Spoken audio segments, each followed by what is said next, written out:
حضرت غوث پاک رضی اللہ تعالیٰ نے طالب علموں کو سبق پڑھا رہے تھے، تو سبق پڑھاتے پڑھاتے نا ہاتھ آگے بڑھایا، تو اچانک ہاتھ واپس آیا تو گیلا ہو گیا تھا سارا۔ تو شاگرد بھی بڑے سیانے ہوتے، انہوں نے سبق چھوڑ دیا، استاد جی کے گیلے بازو کو دیکھنا شروع کیا، حضور یہ کیا ہے؟ تو غوث پاک بھی غوث پاک تھے، ہر بندے کا ہاضمہ اتنا اچھا نہیں ہوتا کہ اس کو ہر بات ہضم ہو جائے، کئیوں کو بد ہضمی بھی بڑی سخت ہوتی ہے، کھٹے کھٹے ڈکار آتے ہیں بات سن کے، کانوں سے دھواں بھی نکلتے ہیں کئی دفعہ۔ تو انہوں نے پوچھ لیا فٹافٹ کہ حضور یہ کیا ہوا؟ تو غوث پاک کو پتہ تھا کہ سب کا ہاضمہ ٹھیک، میاں صاحب نے بھی کہا تھا خاص ساندی کا لامہ آگے نہیں مناسب کرنی۔ اگلا شعر میں نہیں پڑھنا کیونکہ زیادہ ڈاٹا ہے، تو میں ادھر ہی رہتا ہوں، اتنا ہی کافی ہے کہ خاص ساندی کا لامہ آگے نہیں مناسب کرنی۔ انہوں نے کہا حضور یہ کیا ہے؟ تو آپ فرمانے لگے تمہارے والی بات نہیں۔ اللہ اکبر۔ ابھی سبق پورا ہو رہا تھا تو بندے دوڑے دوڑے آ گئے اور انہوں نے نعرے لگانے شروع، یا غوث یا غوث یا غوث۔ لوگ کہتے ہیں غوث پاک سے ملتا نہیں، میں کہ ٹھیک اندے انہوں نہیں نہ ملیا، جنہوں ملیا اس تے رولا پانا نہ بڑا ملیا ہے بڑا ملیا ہے بڑا ملے، اپنا اپنا معاملہ نا۔ کسی نے کہا حضور کچھ نہیں دیتے، تو کسی نے کہا میرے کریم سے گر قطرہ، کسی نے مانا دریا بہا دیے، در بے بہا دیے، جس کو ملا ہے وہ تو شور کرے گا۔ تو تھوڑی دیر کے بعد ہی بندے پہنچ گئے، انہوں نے آ کے یا غوث کے نعرے بھی لگائے، وہ مچلے بھی، وہ روئے بھی، وہ قدم بھی چومے، اپنے مقدر پہ ناز بھی کیا۔ شکر ہے اللہ کا، اللہ نے ہمیں آپ کا غلام بنایا۔ تو طالب علموں نے پوچھا ہوا کیا؟ کہنے لگے کشتی میں بیٹھے تھے تو ڈوبنے لگی تھی، تو ہم نے کہا کہ ہم تو غوث پاک کے ماننے والے، تو پھر حضور غوث اعظم کا دست مبارک نمودار ہوا ہے اور کشتی کو پکڑ کے کنارے لگا دیا ہے، کشتی کو پکڑ کے کنارے لگا دیا ہے۔ ایک قریب کہنے لگا یہ کیسے ہو سکتا ہے؟ تو دوسرا اس کی کمر پہ تھپکے دے کے کہنے لگا ویسے ہی ہو سکتا ہے جیسے آصف بن برقیہ کے ذات ہوا تھا، بالکل ویسے ہی ہو سکتا ہے۔ سیدنا غوث اعظم کی کرامات اتنی متواتر کے ساتھ ہے کہ ملا علی قاری فرماتے اتنی تو کرامتیں سنی نہیں اتنی غوث پاک کو اللہ نے عطا فرمائی۔ رب کریم نے انہیں درجہ دیا، وقار دی، ان کی دعاؤں کو قبولیت دی، اللہ نے انہیں اعزاز کے ساتھ نوازا، اللہ نے ان پر فضل فرمائے۔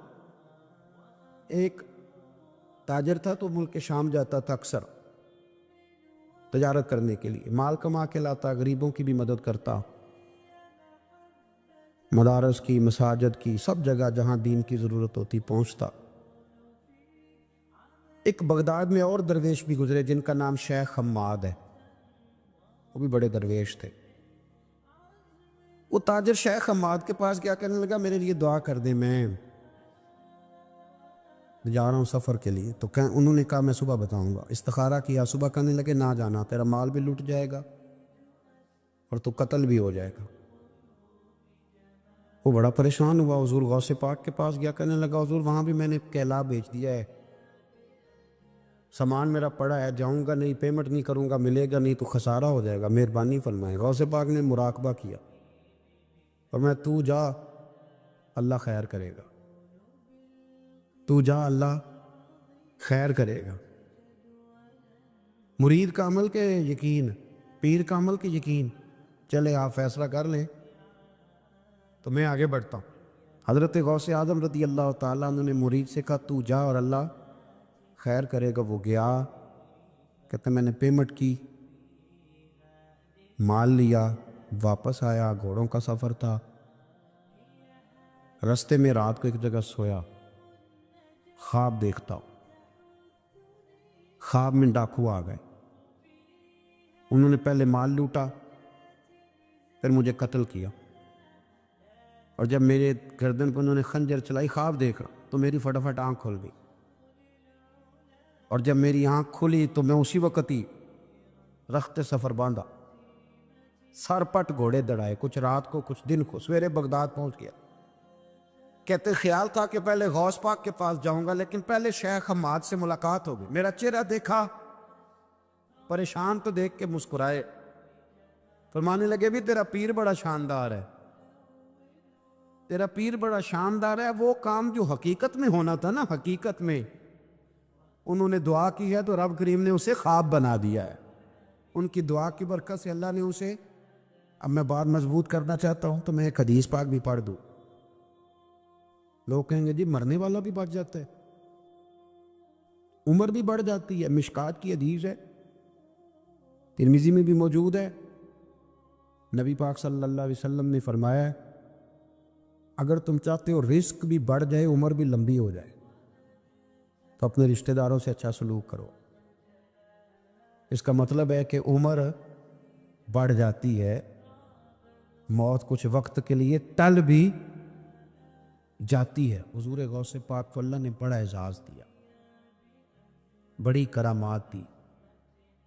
آپ فرمایا کرتے تھے میں نے 40 سال اپنے رب کو راضی کیا مصلی پہ بیٹھ کے۔ تو میرے مالک نے پھر پوچھا ہے کہ عبد القادر کچھ مانگ لے، کوئی بات کر لے، تو سیدنا غوث اعظم رضی اللہ تعالیٰ عنہ فرماتے ہیں کہ میں نے پھر اپنے رب کریم کی بارگاہ میں عرض کیا مالک جو قیامت تک مجھ سے محبت کرے، فضل کرنا اسے بغیر توبہ کے موت نہ دینا۔ تو میرے رب نے میری اس دعا کو شرف قبولیت عطا فرمایا کہ جو مجھ سے پیار کرے گا، میرا نام لے گا، وہ بغیر توبہ کے نہیں مرے گا۔ جنات بھی آپ کی بارگاہ میں حاضر ہوتے، آپ کو شیخ بحر و بر کہا جاتا ہے۔ جب آپ نے منبر پر بیٹھ کر یہ اعلان فرمایا نا کہ میرا یہ قدم ہر ولی کی گردن پر ہے، تو خراسان کے جنگلوں میں معین الملت والدین عطائے رسول ہند الولی خواجہ معین الدین اجمیری موجود، تو وہاں اعلان کرنے لگے، کہنے لگے غوث پاک صرف گردن پہ کیوں، آپ میری آنکھوں پہ بھی قدم رکھیں، میرے سر پہ بھی قدم رکھیں۔ اللہ نے ان اولیاء کو بڑا اعزاز دیا، انہیں اللہ نے بڑی شان دی۔ اپنی نسبت اللہ کے بندوں سے مضبوط رکھیں۔ ضروری نہیں کہ آپ کسی جگہ مرید ہی ہوں گے تو آپ کی نسبت مضبوط ہوگی۔ آپ خواجہ معین الدین سے پیار کریں، آپ حضرت بہاءالحق نقشبند بخاری سے پیار کریں، داتا علی اجویری سے پیار کریں، آپ غوث پاک جیلانی سے، آپ اللہ کے نیک بندوں سے محبت کریں، ان کا تذکرہ سن۔ اب تو پوری مہم چلی ہوئی ہے اللہ کے بندوں کے خلاف، لوگوں نے ایسا بار چلایا کہ بس جی کچھ بھی نہیں جی، آپ چھوڑیں، آپ ڈائریکٹ کتاب و سنت کو پڑھیں، کوئی بھی نہیں جی، کوئی ولی نہیں۔ تو پھر وہ جو اتنی آیتیں، وہ حدیثیں، وہ سارا کچھ، اس کا مطلب ہے امت میں ولی ہوتے ہی نہیں۔ تو الا ان اولیاء اللہ لا خوف علیہم ولا هم یحزنون کا کیا معنی ہے؟ اس کا کیا مطلب؟ آپ نے تو ملیا میٹ کر دیا سارا، پوری مہم چلی اللہ کے بندوں سے پیار کرے۔ اور میرے نبی پاک صلی اللہ علیہ وسلم نے فرمایا جو جس سے پیار کرے گا قیامت کے دن اسی کے ساتھ اٹھایا جائے گا۔ میرے رسول کریم صلی اللہ علیہ وسلم کا کمال یہ ہے کہ رسول پاک کو کبھی اشتعال نہیں آیا، اور بھائی حضور کو کبھی اشتعال ہے بول کے بتائیے، اشتعال چھوڑ دو۔ ہم محتاج ہیں نبی پاک کے، ہم نے جو سیکھنا ہے اپنے نبی سے سیکھنا ہے۔ وہ اگر زندگی میں آپ نے اشتعال چھوڑ دیا، بہت سارے لوگ دانہ پھینکنے آتے ہیں، وہ پھینک کے چلے جاتے ہیں، ہم پیچھے سے لڑتے رہتے۔ اگر آپ اشتعال چھوڑ جائیں، نبی پاک کو نہ اپنے دادا سے بڑا پیار ہے، والد سے تو ہوتا ہی ہے، ماں سے تو ہوتا ہی، حضور کو اپنے دادا سے۔ بخاری شریف میں حدیث ہے، جناب ابو سفیان رضی اللہ تعالیٰ عنہ حدیث کے راوی ہیں، فرماتے ہیں کہ جنگ میں حضور کے ساتھ تھا فتح مکہ کے بعد، تو کافروں نے بڑا شدید حملہ سامنے سے کر دیا۔ فرماتے ہیں جب انہوں نے شدید حملہ کیا تو مسلمان تھوڑے پیچھے ہٹے، ارادہ یہ تھا کہ نئی منصوبہ بندی کے ساتھ آگے بڑھیں گے۔ کہتے میں نے نبی پاک صلی اللہ علیہ وسلم کے گھوڑے کی لگام تھامی ہوئی تھی، صحابہ پیچھے ہٹے پر حضور نہیں پیچھے ہٹے، اور آگے بڑھے تو میں نے کہا یا رسول اللہ سب لوگ پیچھے ہٹ رہے ہیں، ذرا پیچھے ہٹ کے نئی حکمت عملی، نئی تازگی کے ساتھ وار کریں گے تاکہ مقابلہ کر سکے، تو جنگ کا موقع ہے۔ جنگ کا وقت ہے، اور حضور وہاں نعرہ کیا لگاتے ہیں؟ فرمایا پیچھے نہیں ہٹنا. کیوں؟ انا النبی لا کاذب، انا ابن عبد المطلب لا کاذب. فرمایا پیچھے نہیں ہٹنا ہے. ایک تو اس لیے نہیں ہٹنا کہ میں نبی ہوں اور یہ بھی سچ ہے، اور اس لیے بھی پیچھے نہیں ہٹنا کہ میں کوئی معمولی آدمی نہیں، میں عبد المطلب کا پوتا ہوں. اب پیچھے ہٹنا، کتنی دلچسپی اپنے دادا کے ساتھ، کتنا پیار ہے. ضروری نہیں دادا پی ایچ ڈی ہو تو پھر ہی پیار کیا جائے، یہ بھی ضروری نہیں کہ دادا کروڑ پتی ہو تو پھر بھی پیار کیا جائے، یا دادا پیر ہو، صوفی ہو، عالم ہو تو پھر ہی پیار کیا جائے. ماں باپ تو ماں باپ ہی ہوتے ہیں، ماں باپ تو ماں باپ ہوتے ہیں. مجھ سے کوئی کہے میں اپنی اماں پہ 6 جلدوں میں کتاب لکھ سکتا ہوں، میں ذمہ داری سے کہہ رہا ہوں، وضو کے ساتھ بیٹھو. اگر کبھی اللہ مجھے موقع دے تو میں کئی جلدوں میں اپنے والد پر کتاب لکھ سکتا ہوں. یہ ضروری تو نہیں کہ ماں باپ پڑھے لکھے ہوں تو پھر ہی ان پہ لکھا جا سکتا ہے. ماں اگر کپلے بھی تھاپتی ہو نا، اسے الف با تا سا نہ بھی دیکھ کے پڑھنا آتا ہو تو بیٹے سے پیار کتنا کرنا ہے یہ اسے آتا ہوتا ہے. یہ اللہ اسے دیکھ کے بھیجتا ہے، اس کے لیے کسی پی ایچ ڈی کی ضرورت، یہ اسے پتہ ہوتا ہے. یہ اللہ تعالیٰ اس کے سینے میں پہلے اتارتا ہے. نبی پاک صلی اللہ علیہ وسلم کو بڑا پیار ہے. آنا ابن عبد المطلب، اور میں کوئی معمولی آدمی نہیں، میں عبد المطلب کا پوتا ہوں. یہ جنگوں میں حضور اعلان کرتے. اب دوسری کتاب دیکھیے الوفا شریف میں اور شفا شریف میں حدیث ہے، حضرت عمر فاروق راوی فرماتے میں کھڑا تھا، یہودیوں کا ایک بہت بڑا عالم ہے، زید بن دسنہ اس کا نام ہے. حضرت بلال حبشی رضی اللہ تعالیٰ عنہ فرماتے ہیں کہ جب کہیں ضرورت پڑتی تھی تو ہم لوگوں سے قرضہ لیتے تھے. وہ ایک دن مجھے کہنے لگا مجھ سے قرضہ لے لیا کرو، میرے پاس پیسے پڑے ہوتے ہیں. میں نے اس سے قرضہ لے لیا نبی پاک صلی اللہ علیہ وسلم کے مہمانوں کے لیے، کیونکہ میری ذمہ داری تھی مہمانوں کی دیکھ بھال. آپ فرماتے ہیں کہ ابھی اس کے حضرت عمر فرماتے ہیں کہ وعدے میں 3 دن باقی تھے، میں حضور کے ساتھ تھا. وہ عالم تھا یہودیوں کا، تورات جانتا، تو چوک میں اس نے کھڑا کر لیا اور کھڑا کر کے کہنے لگا نبی کریم صلی اللہ علیہ وسلم سے کہ میرے پیسے دے. تو حضور صلی اللہ علیہ وسلم نے فرمایا کہ ابھی تو 3 دن باقی ہیں وعدے میں، انشاءاللہ وعدے پہ دے دیں گے. میں نے جو مضمون چھیڑا ہے وہ میں نے مکمل کرنا ہے، آپ میری بات پہ توجہ کرنا. میں کہہ چکا ہوں کہ حضور کو دادا سے بڑا ہی پیار ہے.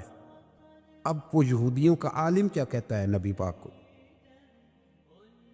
تانا کس طرح دیتا ہے، معاذ اللہ ثم معاذ اللہ، نقل کفر نہ باشا. جب حضور نے کہا نا ابھی 3 دن باقی ہیں تو کہنے لگا جی معاذ اللہ ثم معاذ اللہ، پھر معاذ اللہ، کروڑ دفعہ معاذ اللہ. کہنے لگا جی عبد المطلب کی اولاد کا طریقہ یہ ہے، پیسے لے لیتے ہیں پھر واپس نہیں کرتے. ہے نا اشتعال والی بات. یعنی ویسے ہی آپ کسی کو کہیں کہ تیرے دادے کی اولاد ساری کا طریقہ ہی وہ گرم ہو جائے گا. اور اگر یہ کہہ دیا جائے اس ذات کے بارے میں جس سے آپ پیار بھی عشق کی حد تک کرتے ہو، تو اب تھپڑ تو بنتے ہیں نا 4، اب ڈنڈا تو بنتا ہے نا. لیکن میرے نبی پاک اشتعال بھی نہیں آتے، مزاج نہیں تھا رسول کریم کا. نبی کریم صلی اللہ تعالی علیہ وسلم نے اتنی بڑی بات کر دی کہ حضرت عمر کہتا ہے میں نے یوں کر کے تلوار پہ ہاتھ رکھا، نکال لی نیام سے باہر، گردن اڑاؤں گا اس گستاخ. رسول کریم نے فرمایا عمر یہ تو کیا کر رہا ہے، تیرے تو ذمہ یہ تھا کہ تو اسے نرمی کا کہتا اور مجھے پیسے دینے کا کہتا. اب اس طرح کر، اسے فلاں جگہ لے جا، وہاں کھجوریں پڑی ہیں تول کے دے دے، چل 2 کلو زیادہ بھی دے دینا. حضرت عمر فاروق رضی اللہ تعالیٰ عنہ کہتے ہیں میں نے کہا حضور زیادہ کس بات کی، میں تو پوری بھی ذرا ناپ تول کے دوں گا. اور احتیاط سے، کس بات کی زیادہ، اس نالائق کو زیادہ دوں؟ حضور فرمانے لگے زیادہ اس لیے دینی ہے کہ تو نے اسے ڈانٹا ہے، تو نے تلوار دکھائی ہے، اب 2-3 کلو زیادہ دینی. حضرت عمر کہتے ہیں میں لے گیا اور میں نے 2-3 کلو کھجوریں زیادہ دی. پر وہ میرے اندر جو اس کے بارے میں کوفت تھی وہ جاتی نہیں تھی. میرا دل کرتا تھا کاٹ ڈالوں اسے، اور جب میں نے دے لی نا تو میرے قریب آیا، میرے گھٹنے پہ ہاتھ رکھا. آنسو بڑے قیمتی ہوتے، ایک کبھی نکلتے. کہتے ہیں جب میرے گھٹنے پہ اس نے ہاتھ رکھا تو وہ یہودیوں کا عالم رو پڑا. کہنے لگا عمر تیرا کیا خیال ہے کہ میں بلا وجہ یہ میں نے بات کر دی؟ کہا نہیں، تو روتا کیوں ہے؟ پہلے بے ادبی کرتا ہے اب روتا ہے. تو کہنے لگا عمر میں کوئی معمولی آدمی نہیں، میں پڑھا لکھا بندہ ہوں. معمولی ہوتا تو جلدی مان جاتا. میں تورات کا، انجیل کا، زبور کا عالم ہوں. میں نے آخری نبی کی ساری صفتیں اپنی کتابوں میں پڑھی ہیں. میں نے ساری باتیں چھپ چھپ کے نبی پاک میں دیکھ لی تھی. ایک بات میں نے حضور کی آزمانی تھی ابھی، وہ یہ تھا کہ نبی پاک کے سامنے جتنی بھی جہالت کرو گے نا، اللہ کے رسول کا حلم اس پر غالب آ جائے گا، حضور کا صبر اس پر غالب آئے گا. میں نے نا آج وہ آزمانا تھا، اور میں نے نا سازش کر کے بلال کو پیسے دیے تھے، اور میں نے سازش کر کے 3 دن پہلے مانگے تھے. پر عمر تجھے مبارک ہو، میں نے تو آزما کے مانا ہے، تو بغیر آزمائے محمد عربی کا غلام بن گیا ہے. اب لے جا، مجھے معافی بھی دلا، اور نبی پاک صلی اللہ علیہ وسلم کی غلامی بھی میرے لیے اس سنت پہ بھی تو میرے ساتھ شامل ہو. نبی پاک صلی اللہ علیہ وسلم بھی تبلیغ فرماتے، ہم بھی تبلیغ کرتے ہیں. میں اور آپ جب تبلیغ کرتے ہیں تو اس تبلیغ کے اندر شکوہ ہوتا ہے اور تنقید ہوتی ہے، اور بعض جگہ میں نے یہ بھی دیکھا ہے کہ طنز ہوتا ہے. طنز، ہم دوسرے کو دین کی دعوت رہے ہیں، لیکن ہمارے لب و لہجے سے طنز اور ترش روئی چھلکتی ہے. تو دولت کے پیچھے لگ گیا ہے، تو بالکل جاہل ہے، تو بالکل تیرے خاندان میں سے بھی کوئی نہیں ادھر آتا. آپ طنز کر رہے ہیں، آپ دعوت دین نہیں دے رہے. دعوت دین تو گلدستے میں رکھ کے پیش کی جاتی ہے. اس کی تو ایک خوبصورتی ہے، اس کا تو ایک حسن ہے، اس کی تو اپنی ایک جاذبیت ہے، اس کی اپنی ایک نورانیت ہے. صحابہ کرام علیہم رضوان فرماتے ہیں کہ حضرت سعد بن معاذ رضی اللہ تعالیٰ عنہ کا جنازہ تھا. اللہ کے پیارے محبوب صلی اللہ تعالیٰ علیہ وسلم نے جنازے کی امامت فرمائی، اور جنازے کی امامت کے بعد ابھی نہ قبر کے تیار ہونے میں کچھ ٹائم باقی تھا. تو حضور زمین پہ تشریف فرما ہوئے، لوگ قبر کی تیاری میں ہیں. بعض اوقات ہوتا ہے نا ابھی قبر نہیں تیار ہوئی، تو کہتے ہیں کہ لکڑی کے ساتھ حضور نے زمین کریدنی شروع کر دی، اور دیر تک حضور نے چہرہ نور کو زمین کی طرف جھکائے رکھا، گویا زمین شرف دیدار حاصل کرتی رہی. دیر تک چہرہ نور جھکا رہا زمین کی جانب. حضور نے رخ نور کو پھیر لیا. صحابہ کہتے ہیں کہ ہم نہ بڑے، جب حضور ہمارے قریب ہوتے تھے تو ہمارا خیال ہوتا تھا کہ رحمت کی برکھا ہے، اپنے اپنے حصے کا کرم اڈیل لے اپنے اوپر. فرماتے ہیں منتظر تھے کہ حضور کب ہماری طرف رخ انور پھیریں اور ہم کریم سے کوئی بات سن سکیں. ارشاد فرماتے ہیں کہ ہم بڑے شدید منتظر تھے. دیر کے بعد نبی پاک علیہ الصلوۃ والسلام نے چہرہ انور اٹھایا. دیر کے بعد چہرہ انور اٹھایا. یہ دیکھیں تبلیغ ہو رہی ہے، اور جب حضور نے چہرہ انور اٹھایا تو آنکھوں میں آنسو تھی، رو رہے تھے. اور 3 دفعہ حضور نے فرمایا، چونکہ قبر تیار ہو رہی تھی، 3 دفعہ نبی کریم نے فرمایا لوگو، قبر آخرت کی منزلوں میں سے پہلی منزل ہے، اس کی تیاری کر لو، اس کی تیاری کر لو، اس کی تیاری کر لو. 3 دفعہ حضور نے یہ جملے دہرائے. کیوں؟ ایک میں تبلیغ کرتا ہوں، پر اس میں نہ درد ہے، نہ رونا ہے، نہ وہ لب و لہجہ ہے.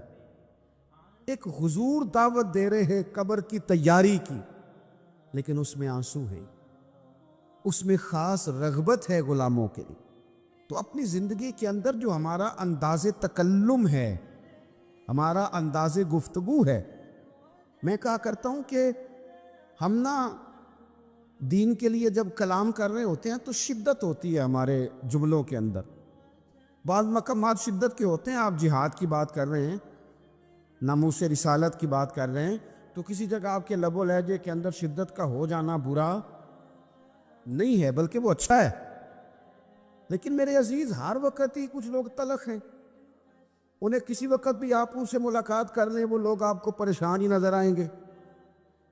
حضرت سیدنا عبداللہ ابن عمر رضی اللہ تعالیٰ عنہ روایت کرتے ہیں کہ نبی پاک صلی اللہ تعالیٰ علیہ وآلہ وسلم نے ارشاد فرمایا کہ جنت میں ایسے بھی کمرے ہوں گے، جنت میں کچھ ایسے کمرے، کچھ ایسے مکانات بھی ہوں گے کہ باہر کھڑے ہوں گے تو اندر نظر آئے گا، اور اندر کھڑے ہوں گے تو باہر نظر آئے گا. یعنی ایک تو تم آئینے لگاتے ہو نا، وہ دیواریں اتنی شفاف ہوں گی کہ اندر باہر سے ان کا حسن دکھائی دے گا. حضرت سیدنا مالک اشعری رضی اللہ تعالیٰ عنہ بیٹھے تھے، کہتے ہیں میں نے فوراً عرض کی حضور وہ ملیں گے کس کو؟ وہ جو اتنے حسین گھر ہوں گے کہ دیواریں ہی شیشے کی محسوس ہوں گی، اندر باہر سے حسن کے جلوے دکھائی دیں گے، حضور وہ ملیں گے کسے؟ تو اللہ کے پیارے محبوب علیہ السلام نے فرمایا وہ اس کو ملیں گے جو گفتگو اچھی کرے گا، جو گفتگو اچھی کرے گا، لب و لہجہ اخلاق والا ہوگا، گفتگو اچھی کرے گا، لوگوں کو کھانا کھلائے گا، اور جب لوگ سو رہے ہوں گے تو وہ اٹھ کے اپنے رب کی عبادت کرے گا. اس شخص کو وہ مکانات ملیں گے جن کی دیواریں آئینے کی مانند ہوں گی، جن کا حسن تازہ ہوگا، جن کو اللہ تبارک و تعالیٰ نے اپنے فضل سے مزین کیا ہوگا، سنوارا ہوگا. ہم اگر تھوڑی سی توجہ کریں نا تو کئی دفعہ وقت گزر جاتا ہے، لہجہ نہیں بھولتا، لہجہ یاد رہتا ہے. آپ تو 2 منٹ کے لیے غصے میں تھے نا، تو آپ نے کوئی بات کر دی کسی غریب کو، کسی شخص کو، آپ غصے میں تھے، آپ نے کہہ دیا، اس بیچارے نے سن لیا، لیکن وہ باتیں اسے سونے نہیں دیتی، بار بار یاد آتی. کوئی آپ کے ساتھ تلخ کلام کر دے نا، کبھی تلخ گفتگو کر دے، بندہ جب سامنے آتا ہے وہ باتیں یاد آ جاتی ہیں، تکلیف ہوتی ہے، اور وقت گزر جاتا ہے. لڑائیاں ہمیشہ چل نہیں سکتی. لڑائی کتنی دیر کی ہوتی ہے؟ 1 دن کی، 2 دن کی. قتل بھی ہوں تو اگر قاتل کو پھانسی بھی ہو جائے تو پھانسی کے بعد بالآخر لڑائی تو ختم ہو ہی گئی نا. لڑائی ہمیشہ چلتی، تلخی ہمیشہ چل سکتی نہیں. تلخی روٹین میں چلنے والا سکہ، کوئی سکے روٹین میں چلتے وقتی ہوتے. یہ جو غصے کا لب و لہجہ ہے، تلخی کا سکہ، یہ بھائی روٹین میں نہیں چلتا، اس نے ایک نہ ایک دن ختم ہو جانا ہے. روٹین میں پیار ہی چلتا ہے. حضرت جابر ابن عبداللہ کہتے ہیں حضور پہلے دن مدینہ منورہ آئے، میں زیارت کے لیے گیا تو میں نے مسکراتے دیکھا. 10 سال میں دیدار کرتا رہا، اور وصال سے چند دن پہلے بھی میں نے زیارت کی تو مدینے والے محبوب کو مسکراتے ہوئے ہی دیکھا ہے. یہ جو آپ کا لب و لہجہ ہے نا، اخلاق والا، حسن والا، مسکرانے والا، یہ لب و لہجہ نا ذرا لمبا چلتا ہے. یہ روٹین ہے، یہ روز چلے گا. یہ سکہ وہ ہے جو رائج الوقت رہتا ہے، یہ کبھی بھی ختم ہونے والا یہ خزانہ ہے. تو یہ جو آپ کا تلخ لب و لہجہ ہے، یہ روٹین نہیں.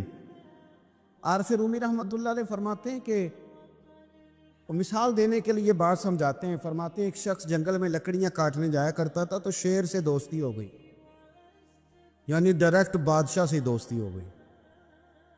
اور بادشاہ بھی وہ جو جنگل کا بادشاہ ہے، جنگل کے بادشاہ سے دوستی ہو گئی. اب وہ لکڑہارا غریب آدمی تھا، لکڑیاں تو کاٹنی ہوتی تھی،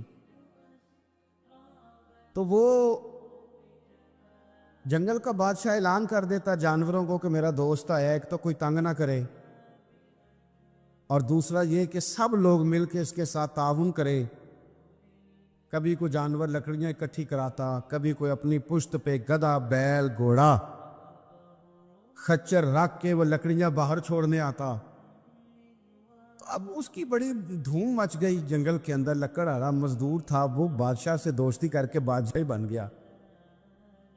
وہ گھر آ کے نا بیوی کو اکثر بتاتا کہ میرا ایک دوست ہے، میں جاتا ہوں تو ساری پہلے ہی مخلوق کھڑی ہوتی ہے میرے استقبال کے لیے۔ دوستی جو بڑے سے ہو گئی ہے۔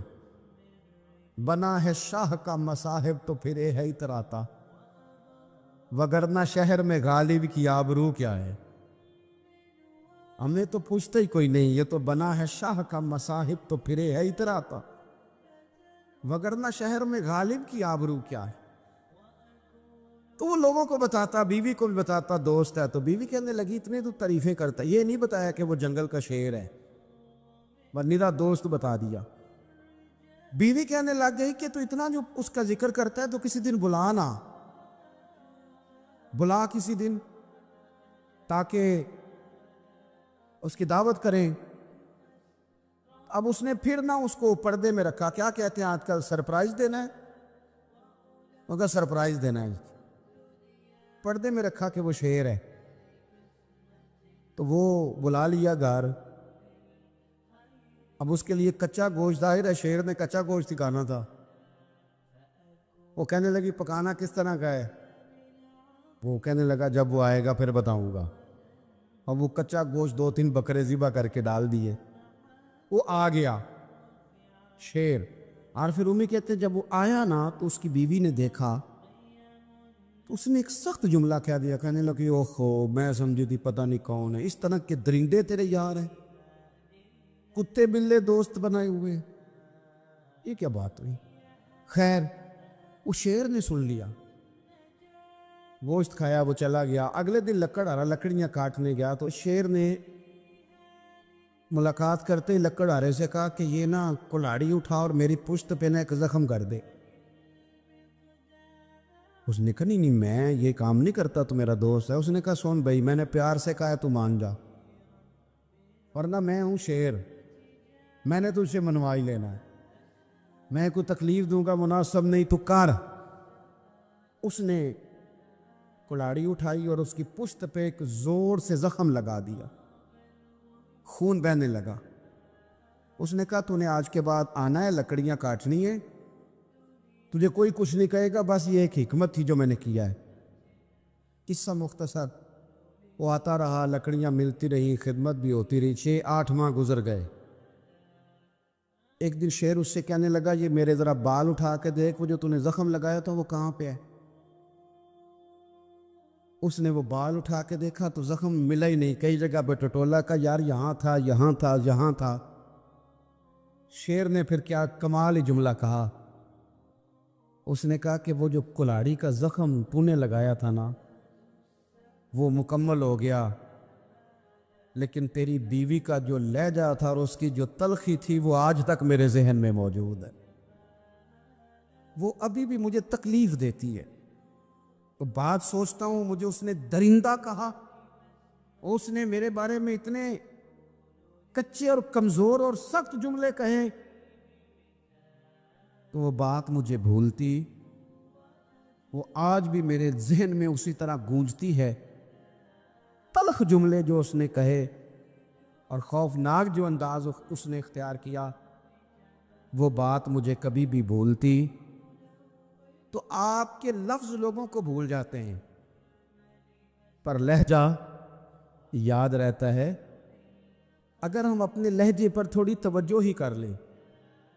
کچھ لوگ کہتے ہیں جی میرا جی روٹین ہی یہ ہے بات کرنے کی، تو یہ یاد رکھنا کسی وقت ایسا بھی ہوتا ہے کہ شیر کو سوا شیر مل جاتا ہے، پھر ایسا نہ ہو کہ آپ کی تلخی کی جواب میں کوئی اس طرح کی تلخی ہو کہ پھر آپ اس کو کبھی بھلا نہ سکیں۔ ہمارے ہاں نا یہ دور تیزیاں دکھانے کا دور ہے، کچھ لوگ ضرورت سے زیادہ تیزی دکھانے کی کوشش کرتے ہیں، ان بیچاروں کا کبھی کبھی اتنا سخت نقصان ہوتا ہے کہ ان کو ان سے بھی کئی گنا تیز بندہ مل جاتا ہے، وہ کسی ایسی جگہ جا کے بیچارے الجھ جاتے ہیں جہاں سے واپسی کا راستہ نظر نہیں آتا۔